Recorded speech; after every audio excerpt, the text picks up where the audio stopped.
नमस्कार दोस्तों, मैं सोनम जैन। आप सभी देख रहे हैं एस जे सोनम चैनल पर। आप सभी का स्वागत है।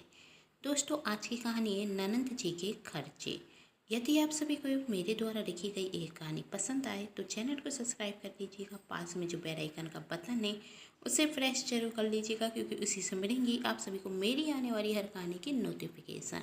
कहानी पसंद आने पर वीडियो को लाइक जरूर कीजिएगा, क्योंकि आप जानते हैं जब आप करते हैं वीडियो को लाइक तो मुझे मिलती है नई नई कहानियाँ लिखने के लिए प्रेरणा। और हाँ, कहानी को अपनों के साथ शेयर करना बिल्कुल ना भूलें। तो चलिए कहानी शुरू करते हैं। अर्जुन ऑफिस से जल्दी घर आ जाता और आते ही साथ अपनी पत्नी विनीता से कहता, मेरी बहन प्राची की ननंद की शादी इसी शहर में पक्की हुई है। लड़का बहुत अच्छी नौकरी करता है। अब शादी की तैयारी करो, बहन के घर शादी होगी तो हम सबको जाना ही होगा। तभी विनीता ने कहा, लो एक और खर्चा आ गया। तुम्हारी बहन के यहाँ कोई भी फंक्शन हो, खर्चा तो हमारा ही होता है। अभी एक वर्ष पहले नया घर लिया था तो गृह प्रवेश में गए थे, तब खर्चा तो हमारा ही हुआ था। ननंद जी के यहाँ तो प्रोग्राम होते ही रहते हैं और खर्चा हमारा बढ़ता जाता है। आखिर इस सब से हमें क्या मुनाफा होता है? किस खर्चे के बारे में बात कर रही हो तुम? अर्जुन ने कहा, यदि हम उनके परिवार के लिए सामान और कपड़े लेकर जाते हैं तो मेरी बहन प्राची भी हमारे बच्चों को उससे ज़्यादा देती है। हाँ, वह दे सकती है, क्योंकि उनके ससुराल में बहुत पैसा है। और आपकी बहन तो एक अच्छी नौकरी करती है, लेकिन मैं एक हाउस वाइफ हूँ और आपकी नौकरी भी कोई खास नहीं। और इस महंगाई के ज़माने में ननद जी के खर्चे अब मुझसे नहीं उठाए जाते। मैं साफ साफ कह देती हूँ, हम इस शादी में नहीं जाएंगे। कोई बहाना कर देना, विनीता ने कहा। तब अर्जुन ने कहा, तुम्हें जो सही लगे तुम वही करना, लेकिन मैं तो शादी में जरूर जाऊंगी। कहते हुए अर्जुन वहां से चला जाता। दूसरे दिन अर्जुन और विनीता का बेटा रवि मम्मी पापा चिल्लाते हुए घर के अंदर आता है। तभी विनीता ने कहा, ऐसा भी क्या हो गया, इतना क्यों चिल्ला रहा है? तब रवि ने उछलते हुए कहा, मम्मी मेरा 12वीं का रिजल्ट आ गया है, मेरे 90% मार्क्स आए हैं। ये सुनकर तो अर्जुन और विनीता बहुत खुश होते। तभी रवि कहता, पापा मैं इंजीनियर की पढ़ाई करना चाहता हूँ, वो भी बड़े शहर के बड़े कॉलेज से। देखना बहुत जल्द मेरी भी बुआ की तरह एक अच्छी नौकरी लग जाएगी और मैं भी बहुत पैसे कमाऊंगा। तब अर्जुन कहता है, इसमें तो बहुत खर्चा आएगा और मेरे पास अभी इतने पैसे कहाँ हैं, तुम यहाँ से ही किसी दूसरे कॉलेज से पढ़ाई कर लो। तब रवि ने कहा, फिर मेरी इतनी पढ़ाई करने का फ़ायदा ही क्या? मैंने दिन रात मेहनत की, जब जाकर इतने नंबर आए हैं, और आप मुझे एक अच्छे कॉलेज में भी नहीं पढ़ा सकते? तब विनीता ने कहा, सच ही तो कह रहा है वह, अपनी बहन को तो पढ़ा लिखा दिया, फिर मेरी बेटे को पढ़ाने से मना क्यों कर रहे हैं? तब अर्जुन ने कहा, मेरी बहन को स्कॉलर मिला था, मैंने उसका कोई खर्चा नहीं उठाया, और यदि मेरे बस में होता तो मैं रवि को क्यों मना करता? और रवि की बड़ी बहन सोना, छोटा भाई सोनर भी है। सोना की हमें अभी शादी करनी है, उसकी उम्र हो चुकी है शादी लायक। अभी सोना के लिए एक अच्छा लड़का भी देखना है, और फिर शादी में भी तो खर्च होगा भी, और सोनर भी तो अभी आगे पड़ेगा, उसके भविष्य के लिए भी तो पैसे बचा कर रखने होंगे। और तुम इस शहर में भी रहकर पढ़ सकते हो, इससे हॉस्टल का खर्चा तो बचेगा ही। जरूरी नहीं कि तुम बड़े शहर में जाकर पढ़ो, हमारे शहर में भी पढ़ाई की अच्छी सुविधा है। और तुम्हारी बुआ भी इसी शहर में पढ़ी हैं और उन्होंने अपनी पढ़ाई इसी शहर में रहकर पूरी की है, हॉस्टल जाने की भी कोई ज़रूरत नहीं पड़ी। तब रवि कहता है, मैं समझ गया हूँ, आप मुझे दूसरे शहर भेजना ही नहीं चाहते, तुम मेरी बात समझो, रवि अर्जुन ने कहा। तभी वहाँ प्राची अपने पति निखिल के साथ आती और कहती है, वैसे मेरा भतीजा सही कह रहा है, उसे आगे बढ़ने के लिए जाना चाहिए, और आप हॉस्टल के खर्चे की चिंता क्यों करते हैं? रवि मेरे घर पर रहकर भी पढ़ सकता है, और रही बात इसकी फीस की तो उसकी बुआ है, वही भर देगी। मैं रवि की पढ़ाई की जिम्मेदारी लेती हूँ, मैं रवि को आगे पढ़ाऊंगी। सच बुआ? रवि ने अपनी बुआ प्राची से पूछा। प्राची ने कहा, सच। और तू यहाँ पर खड़ा खड़ा क्या कर रहा है? जा ये खुशखबरी अपने सारे दोस्तों को सुना कर आ। रवि वहाँ से दौड़ कर भाग जाता और विनीता कहती है, तुम यही सब करोगी? रवि की आगे की पढ़ाई की जिम्मेदारी तुम लोगी? हाँ भाभी, रवि मेरा भतीजा है और मेरे बेटे समान है, तो उसकी खुशी के लिए मैं इतना तो कर ही सकती हूँ। हम तो यहाँ पर शादी का कार्ड देने आए थे, आपको तो पता ही है भैया कि मेरी ननंद की शादी पक्की हो गई है। खुशखबरी यह है कि जहाँ मेरा मायका है वहाँ मेरी ननंद का ससुराल है।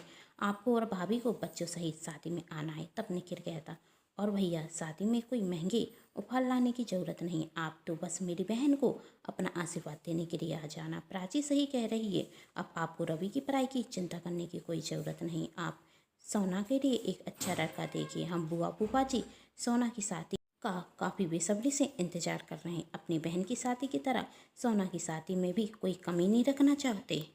शादी का कार्ड देकर प्राची और निखिल वहाँ से चले जाते और अर्जुन कहता, देख रही है मेरी बहन का बड़ा दिल, तुम हमेशा इस बात पर रोती रही कि मेरी बहन पर तुम्हारे बहुत से पैसे खर्च होते हैं, लेकिन आज जब पैसे खर्च करने की बारी आई तो मेरी बहन ने आगे बढ़कर हमारा साथ दिया। अब बताओ शादी में जाओगी या नहीं? विनीता क्या कहती, वही चुपचाप वहाँ से चली जाती। दूसरे दिन अर्जुन और विनीता शादी की तैयारी के लिए कुछ कपड़े लेने जाते, प्राची के परिवार के लिए और प्राची और निखिल के लिए वही कपड़े देखते। जब प्राची के लिए साड़ी देखी जाती तो अर्जुन कहता है, भाई साहब ज़्यादा महंगी साड़ी मत दिखाना। तब विनीता ने कहा, भैया आप अच्छी साड़ी दिखाइए, पैसों की चिंता मत कीजिए, आखिर में कौन सी हर रोज़ अपनी ननंद को नई नई साड़ी देती रहती हूँ, कभी कभार तो मौका मिलता है। विनीता की बात सुनकर अर्जुन विनीता को देखता रह जाता। वही कुछ नहीं कहता क्योंकि वह समझ चुका था विनीता को प्राची की कीमत समझ में आ चुकी है और इस वक्त कुछ कहकर वह विनीता का दिल दुखाना नहीं चाहता था। खरीदारी कर कर प्राची और अर्जुन घर आती। अर्जुन किसी काम से फिर बाजार चला जाता और प्राची अतीत में खो जाती जब उसकी ननंद गांव से शहर आई हुई थी। प्राची शुरू से ही पढ़ने में बहुत होशियार थी। उसने अपने इंटर तक की पढ़ाई गांव के ही पास से छोटे शहर से की थी। उसके इंटर में 99% मार्क्स आए थे। प्राची को अपनी आगे की पढ़ाई के लिए स्कॉलर मिला था। वही शहर में अपने भैया भाभी के घर आकर पढ़ने रखती है, लेकिन विनीता को यह पसंद नहीं आता। प्राची को शुरू से ही पसंद नहीं करती थी, इसलिए अभी तक उसने अपनी ननंद को अपने पास रहने के लिए भी नहीं बुलाया था। विनीता अर्जुन से भी कहती कि मैं नहीं चाहती तुम्हारी बहन हमारे साथ यहाँ रहे, इसलिए तुम अपनी बहन को वापस गांव भेज दो। शहर में हमारा खर्च तो बड़ी मुश्किल से चलता है, हमारे भी 3 बच्चे हैं, हमें उनकी भी परवरिश करनी है और ऊपर से अब तुम्हारी बहन भी हमारे साथ रहेगी तो उसका खर्चा कौन उठाएगा? तब अर्जुन ने कहा, किस खर्च की बात कर रही हो तुम? मेरी बहन को स्कॉलर मिलता है तो उसकी पढ़ाई का खर्च तो हमें करना नहीं होगा, सिर्फ हमारे साथ रहेगी, उसमें कौन सा खर्च होगा उसका? अच्छा तो आपकी बहन के यहाँ से कॉलेज आएगी जाएगी तो टैक्सी का किराया कौन देगा? और भी पैसे खर्च होते हैं, थोड़े थोड़े पैसे कर कर हजारों रुपए खर्च हो जाएंगे प्राची के ऊपर और पता भी नहीं चलेगा और पढ़ लिख कर आपकी बहन आपके उपकार भूल जाएगी। यही कहेगी कि आपने मेरे लिए क्या किया है, मैं तो पढ़ाई में शुरू से ही होशियार थी और मुझे स्कॉलर मिला था, आपका मेरे ऊपर कोई एहसान नहीं। यही सब प्राची भी सुन रही थी और भाई आकर अपनी भाभी से कहती, भाभी आप इस सब की चिंता मत कीजिए, मैं पढ़ाई के साथ साथ छोटे बच्चों को ट्यूशन भी दे दिया करूँगी, इससे आपको मेरे ऊपर पैसे खर्च करने की चिंता भी नहीं रहेगी। कहकर प्राची वहाँ से चली जाती। तभी विनीता कहती, देख लो अपनी बहन की ऐड, प्राची की अभी पढ़ाई पूरी नहीं हुई और हमें ताना भी देने लगी, जब नौकरी लग जाएगी तब क्या होगा? अर्जुन विनीता की बात का कोई जवाब नहीं देता और वहाँ से चला जाता। विनीता मन ही मन सोचती, प्राची नौकरी करने भी लगे तो मुझे क्या फ़ायदा होगा?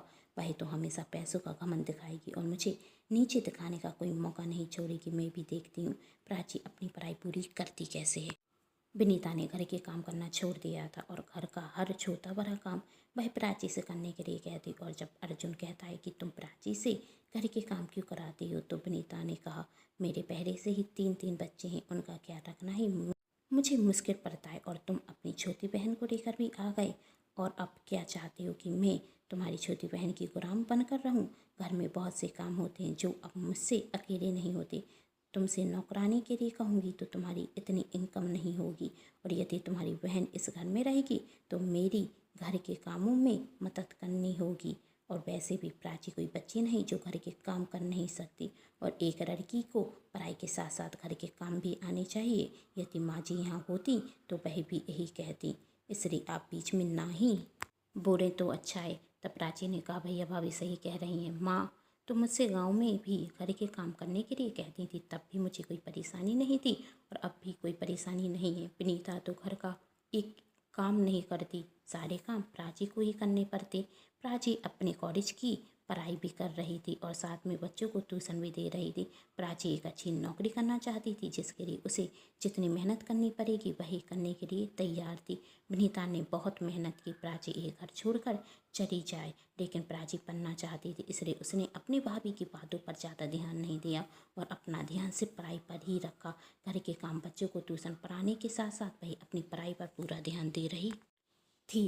धीरे धीरे वक्त निकलता गया और प्राची ने अपनी पढ़ाई पूरी कर ली।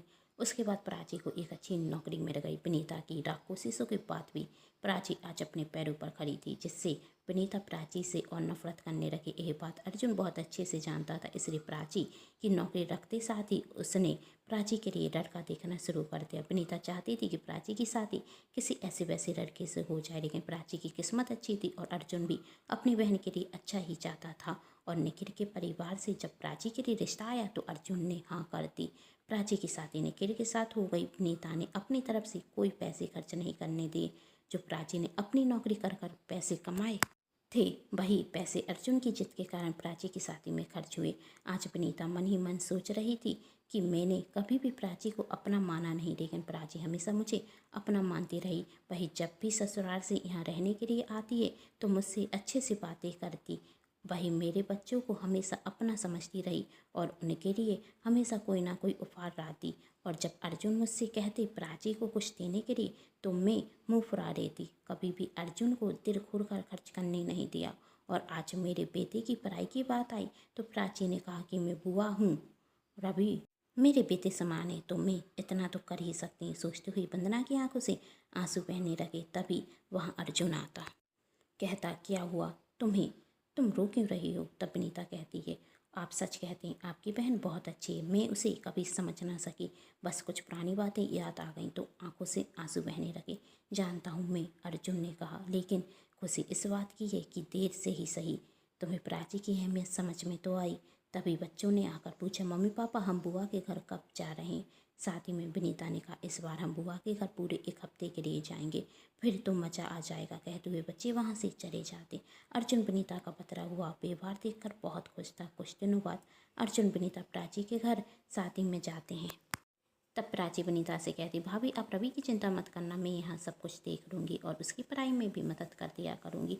तभी विनीता ने कहा तुम्हारे होते हुए मुझे रवि की क्या चिंता, जिसके पास तुम्हारी जितनी अच्छी ननद हो उसे किस बात की चिंता है। और कहती है मैंने कभी नहीं चाहा कि तुम पढ़ लिख कर एक अच्छी नौकरी करो, अपने पैरों पर खड़ी हो। ना जाने क्यों मुझे तुमसे एक नफरत सी थी, शायद वह इसलिए क्योंकि मुझे लगता था कि जब तुम्हारी नौकरी लग जाएगी तो तुम घमंड में आ जाओगी और हर वक्त मुझे नीचा दिखाओगी। अक्सर नंदों के बारे में मैंने ऐसा ही सुना है, लेकिन मैं नहीं जानती थी कि मेरी ननद सबसे हत्यारे है। सुन प्राची मुस्कुरा जाती। उम्मीद करती हूँ आप सभी को मेरे द्वारा लिखी गई ये कहानी पसंद आई होगी। कहानी पसंद आने पर चैनल को सब्सक्राइब जरूर कीजिएगा, पास में जो बेल आइकन का बटन है उसे भी प्रेस कर लीजिएगा, वीडियो को लाइक जरूर कर दीजिएगा और हाँ कहानी को अपनों के साथ शेयर जरूर कीजिएगा। अपने विचार कमेंट बॉक्स में ज़रूर बताएं। Thanks for watching.